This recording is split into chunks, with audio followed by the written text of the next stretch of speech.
به نام نور، درود و مهر به یوتیوب چنل رویا تارخ و همچنین ایان اسرار جهان هستی خیلی خوش اومدید عزیزای دلم. این ویدئو مربوط به انرژی ماه نو همراه با خورشید گرفتگی هست. خب این خورشید گرفتگی فقط یک اتفاق نجومی نیست. اون عزیزای دلی که با مفهوم ارتباط‌های روحی، شعله‌های دوقلو، رشد درونی یا مسیر بیداری آشنایی داشته باشن، ممکنه این دوره براشون شبیه یک جور بازگشت دوباره به خودشون باشه. نه بازگشت به اون آدم قبلی که بودن، بلکه بازگشت به نسخه از خودشون که مدت‌ها زیر توقعات، ترس‌ها، وابستگی‌ها و داستان‌های قدیمی پنهان شده بود و این دقیقاً یکی از مهمترین موضوعات این دوره هست. تولد دوباره خود. ماه نو همیشه با شروع‌های جدید ارتباط داره و همونطور که از اسمش مشخصه، یعنی در اصل نو شدن‌ها. و وقتی که خورشید گرفتگی هم در کنارش قرار میگیره، این انرژی میتونه خیلی عمیق‌تر احساس بشه، به خصوص در برج اسد و به خصوص که انرژی پورتال 88 رو هم هنوز ما داریم و تجربهش داریم میکنیم. خب اسد درباره چی حرف میزنه؟ درباره خود واقعی تو، اعتماد به نفس، خلاقیت، قدرت شخصی، حق انتخاب و مهمتر از همه اینکه بالاخره بفهمی قرار نیست برای اینکه کسی دوستت داشته باشه خودت رو فراموش کنی یا کوچیک کنی. قرار نیست برای نگه داشتن یک رابطه خودت رو گم کنی. قرار نیست برای رسیدن به یک نفر از مسیر رشد خودت خارج بشی. این دوره میتونه خیلی مستقیم ازت بپرسه که تو واقعا کی هستی؟ وقتی هیچ کس قرار نیست بهت بگه که چه کسی باشی. خب بریم سراغ انرژی جنو و بازنگری در رابطه. یکی از بخش‌های مهم این تحلیل. در این دوره جنو با پلوتو ارتباط مهمی داره. در تفسیرهای نجومی جنو معمولاً با تعهد، شراکت، قراردادهای عاطفی و ساختار رابطه ارتباط داده میشه و پلوتو استاد تخریب و بازسازی محسوب میشه. یعنی چی؟ یعنی چیزی که دیگه کار نمیکنه نمیتونه برای شما همیشه همینطور ادامه پیدا کنه.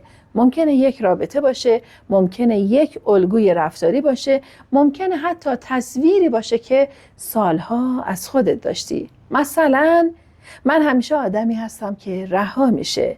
من همیشه باید برای عشق بجنگم. من باید ثابت کنم ارزش دوست داشته شدن رو دارم. اگر طرف مقابلم فاصله گرفت یعنی من کافی نبودم. این داستان‌ها ممکنه سالها در ذهن ما تکرار شده باشن. بعد کم کم تبدیل میشن به باور. بعد باور تبدیل میشه به رفتار و رفتار تبدیل میشه به واقعیت روزمره زندگی ما و اینجاست که یک چرخه شکل میگیره. تو فکر میکنی که من آدم طرد شدنی هستم، پس از طرد شدن میترسی.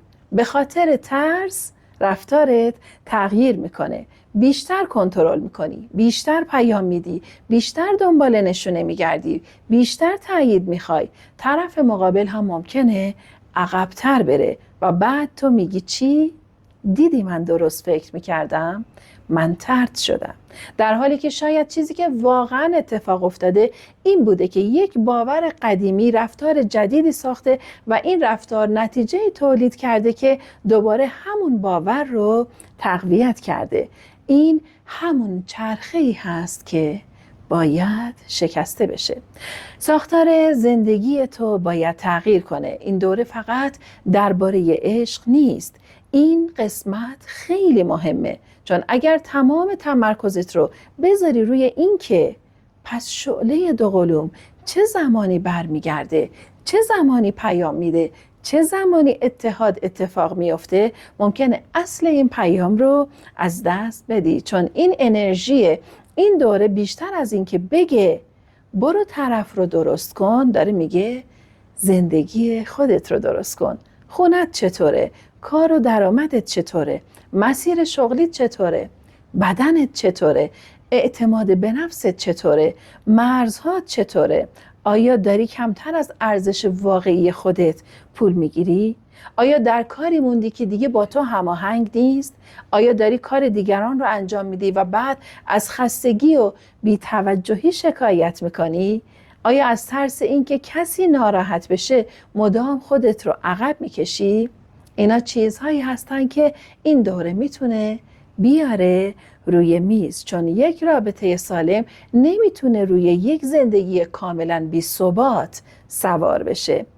اگر از درون احساس ناامنی میکنی، اگر زندگی بیرونت کاملا به هم ریخته است، اگر هیچ مرزی نداری، اگر ارزش خودت رو از رفتار یک نفر دیگه میگیری، حتی اگر رابطه‌ای وارد زندگیت بشه باز هم همون الگوها خودشون رو نشون میدن، پس اول باید چه کار کنی؟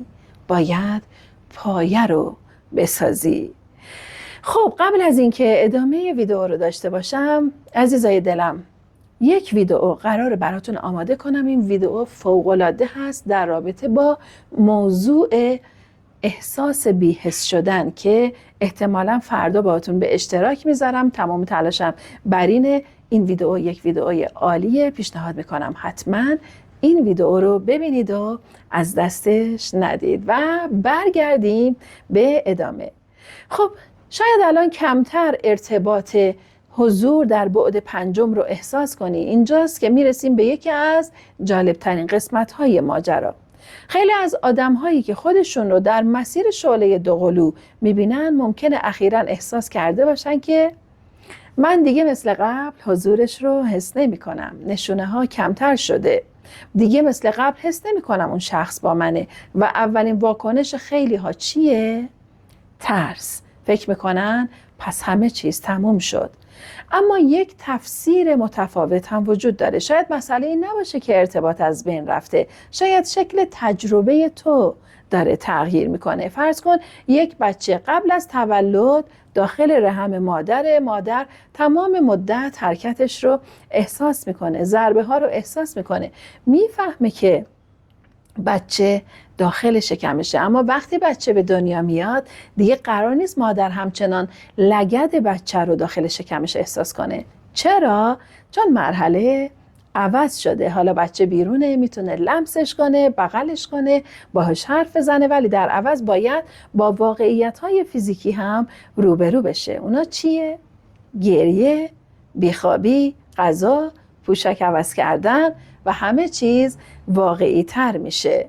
این مثال خیلی خوب تفاوت بین تجربه معنوی و تجربه زمینی رو نشون میده. گاهی ما اونقدر عاشق نشانه ها میشیم که خود رابطه واقعی رو فراموش میکنیم. نشانه ها مثلا ساعت های جفت، اعداد تکراری، خواب ها، احساس حضور، انرژی، تلپاتی، همه اینا ممکنه برای کسی تجربه شخصی مهمی باشن. اما سوال اصلی اینه که در دنیای واقعی چه اتفاقی افتاده؟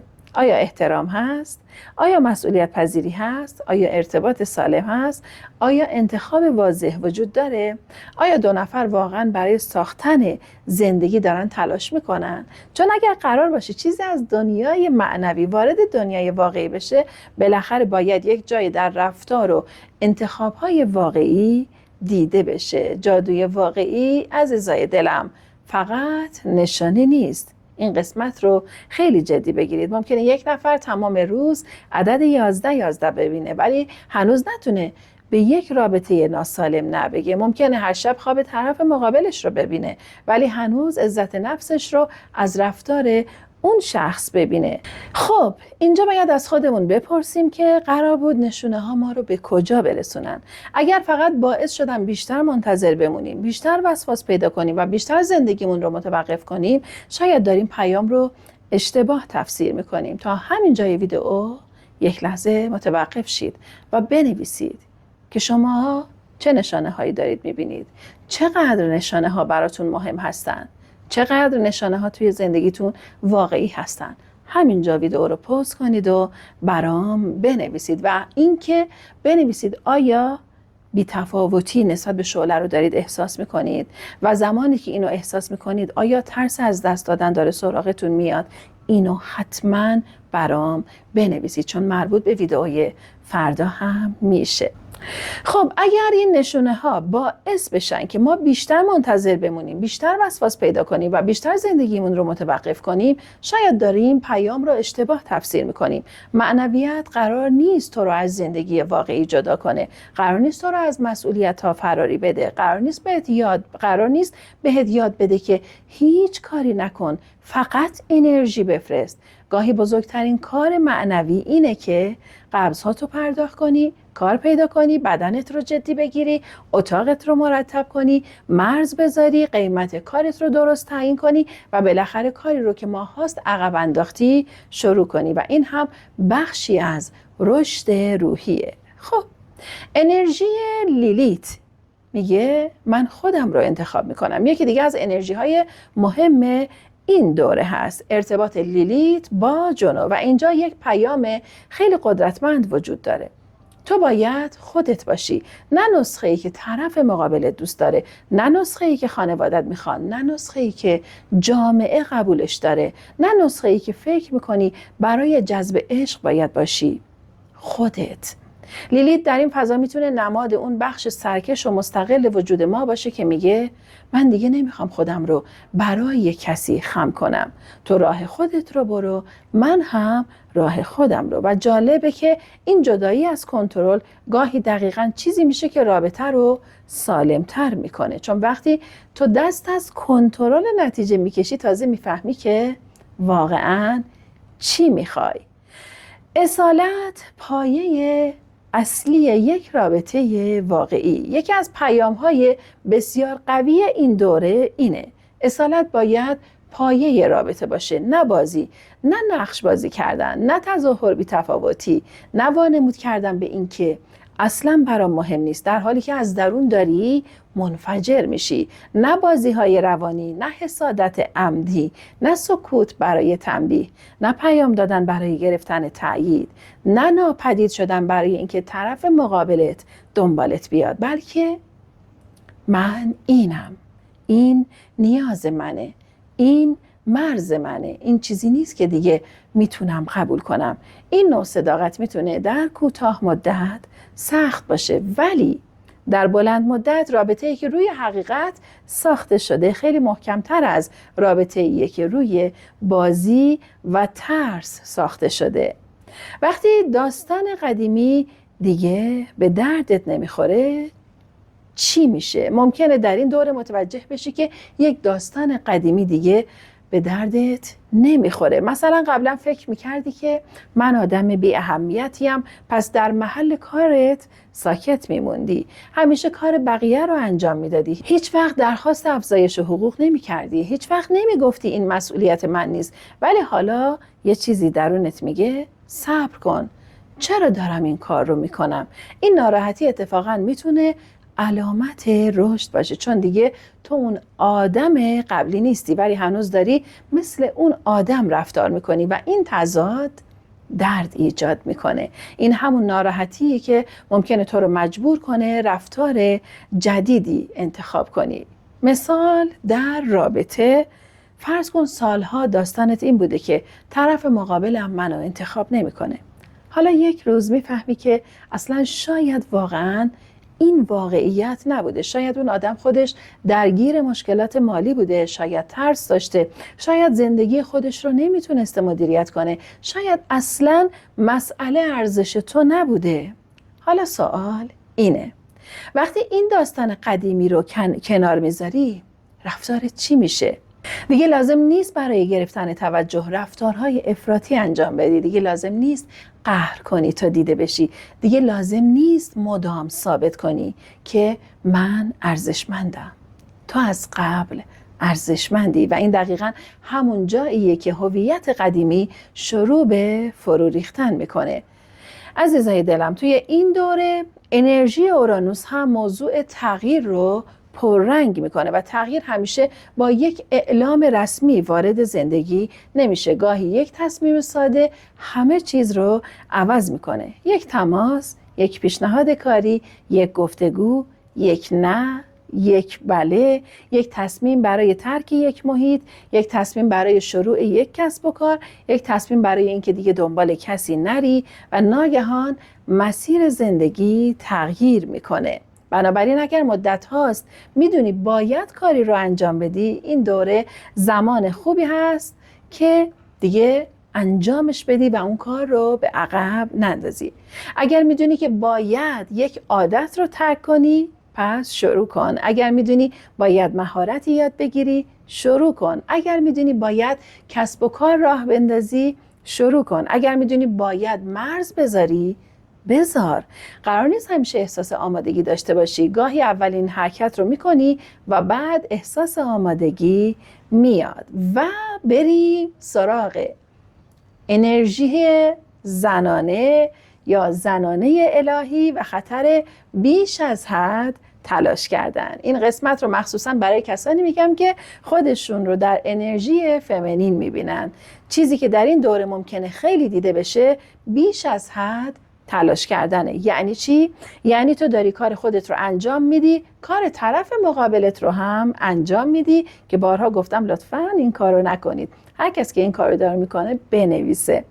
انرژی اون رو هم میخوای مدیریت کنی، رابطه رو هم تو میخوای نجات بدی، نشانه ها رو هم تو باید تحلیل کنی، مدیتیشن هم باید بکنی، انرژی هم باید بفرستی، شفا هم باید بدی، منتظر هم باید بمونی و آخر شب هم خسته و له میگی چرا هنوز اتفاق نیفتاده اون اتحادی که میخوام؟ پس کی قراره این اتحاد پیش بیاد؟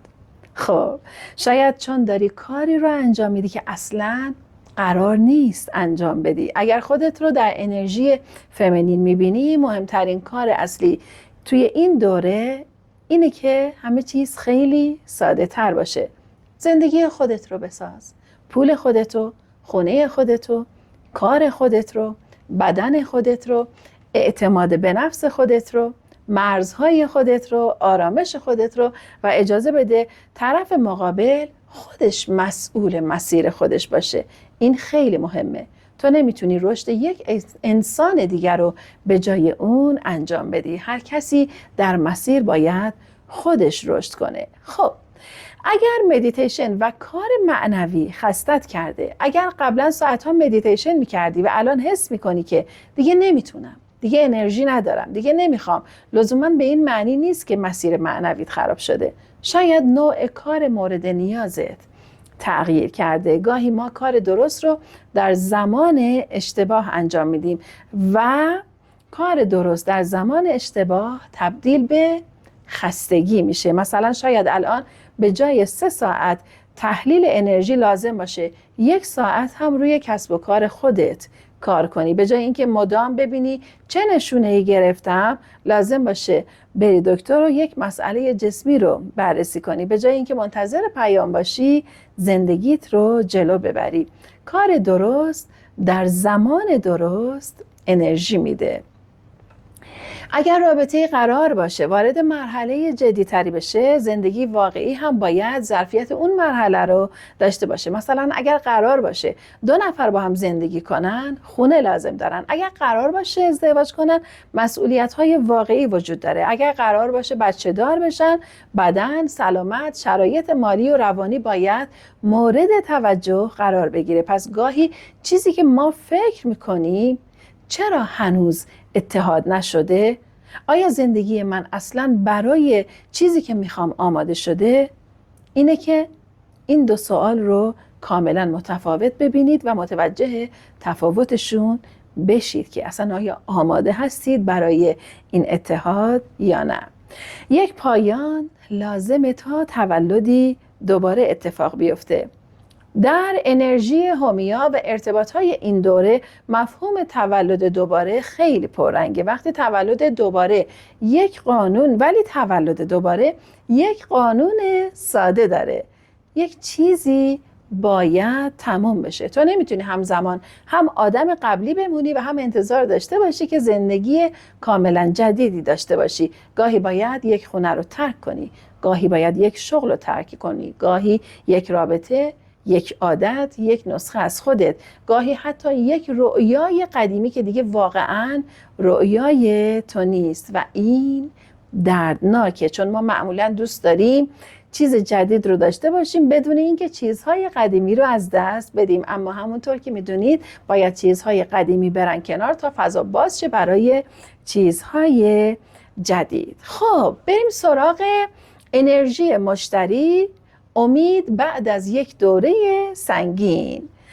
اینجا یک انرژی خیلی جالب داریم. امید دوباره بعد از یک دوره سنگین ممکنه یک نفر دوباره بتونه آینده رو تصور کنه، دوباره انگیزه پیدا کنه، دوباره احساس کنه شاید هنوز امکانش هست، شاید میتونم زندگیم رو عوض کنم، شاید میتونم از این وضعیت بیرون بیام. این انرژی میتونه برای کسانی که مدتها درگیر ترس، فشار، غرور یا بحران هویتی بودن خیلی مهم باشه، ولی یک شرط داره. امید بدون عمل فقط یک خیال پردازیه. امید واقعی وقتی شکل میگیره که با تصمیم همراه باشه. مشکل وقتی پیش میاد که دو نفر در دو مرحله متفاوت باشن. ممکنه یه نفر آماده باشه درباره آینده رابطه صحبت کنه، ولی نفر دیگه هنوز درگیر درست کردن زندگی خودش باشه. یکی میگه خب بالاخره ما چی میشیم؟ رابطه ما چی میشه؟ اون یکی توی ذهنش میگه من اصلا هنوز نمیدونم خودم با زندگیم باید چه کار کنم، و میدونیم اولی مؤنثه و دومی مذکره. این یعنی الزاماً یکی بد و یکی خوب نیست، ممکنه فقط در دو مرحله متفاوت باشن. اگر یکی درگیر مشکلات مالی، خانوادگی، کاری، جسمی یا هویت، ممکنه واقعاً ظرفیت ساختن یک رابطه عمیق رو توی همون لحظه نداشته باشه. پس همیشه سکوت یا فاصله رو عزیزای دلم شخصی نکنید، اما از اون طرف هم این حرف رو بهانه برای سالها انتظار نکنید. این تفاوت خیلی مهمه. سوال مهم اینه که آیا استعدادهای معنویت رو از دست دادی؟ و یک سوال جالب در این بخش مطرح شده که چرا حسهای شهودی خیلی شدید بودن ولی الان کمتر شدن؟ آیا استعدادهای معنویم رو از دست دادم؟ و من جواب رو اینطور میدم: نه لزوما. شاید شکل استفاده از اونها عوض شده که قراره توی ویدئوی فردا در موردش صحبت کنم. اما وقتی چیزی توی زندگیتون به صورت واقعی وارد میشه، باید با واقعیت برخورد کنه. و واقعیت یعنی پول، خانه، کار، مسئولیت، خانواده، اختلاف، خستگی، بیماری، خنده، دعوا، آشتی، ظرف شستن و هزار چیز دیگه.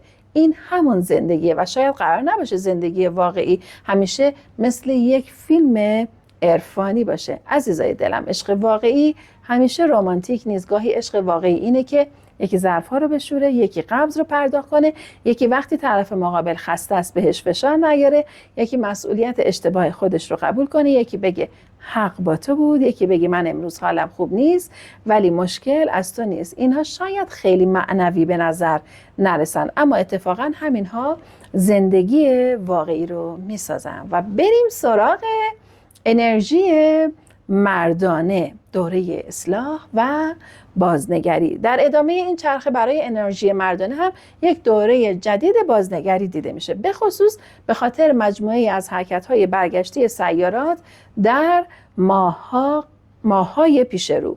دوره‌های رتروگرید در نجوم معمولا زمان‌هایی برای بازبینی، بازنگری و برگشتن به مسائل نیمه تمام در نظر گرفته میشن و در ماه‌های آینده این موضوع میتونه پررنگ‌تر بشه. ممکنه آدم‌هایی دوباره با گذشته‌شون روبرو بشن، تصمیم‌های قدیمی دوباره بررسی بشن، روابط قبلی دوباره در موردشون فکر بشه، اشتباهات گذشته خودشون رو نشون بدن و چیزهایی که مدت‌ها نادیده گرفته شده دیگه قابل نادیده گرفتن نباشه.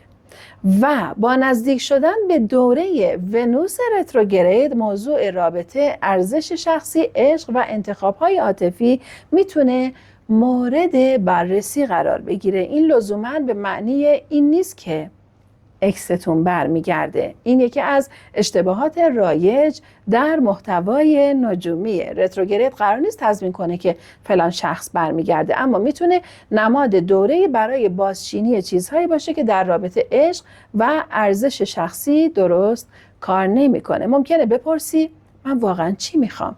چرا این آدم رو میخوام؟ آیا خود اون شخص رو میخوام یا تصویری که ازش ساختم؟ آیا این رابطه واقعا سالمه؟ آیا من از تنهایی میترسم؟ آیا دارم از عشق به عنوان راه فرار از خودم استفاده میکنم؟ اینها سوالهای مهمتری هستن. رها کردن چیزهایی که راه رو بستن چجوریه؟ گاهی ما میگیم من میخوام وارد رابطه سالم بشم، اما همزمان یک در پشتی به رابطه قبلی باز گذاشتم، یا هنوز یک اعتیاد داریم، یا عادتهای مالی مخرب داریم، یا بدنمون رو نادیده میگیریم، یا هنوز در رابطه هستیم که مدت هاست تموم شده، یا هنوز از یک نفر انتظار داریم که ما رو نجات بده. اینها همه جا اشغال میکنن و تا وقتی که جا باز نکنی چیز جدید سخت‌تر وارد میشه. بنابراین این دوره میتونه زمان خوبی برای پرسیدن این سوال باشه که چه چیزی در زندگی من باید تموم شه تا چیز جدیدی بتونه شروع بشه. عزیزای دلم، یکی از عمیق‌ترین زخم‌هایی که در این مسیر میتونه فعال بشه زخم رها شدنه. ولی یک شکل از رها شدگی وجود داره که کمتر در موردش حرف میزنیم. رها کردن خود.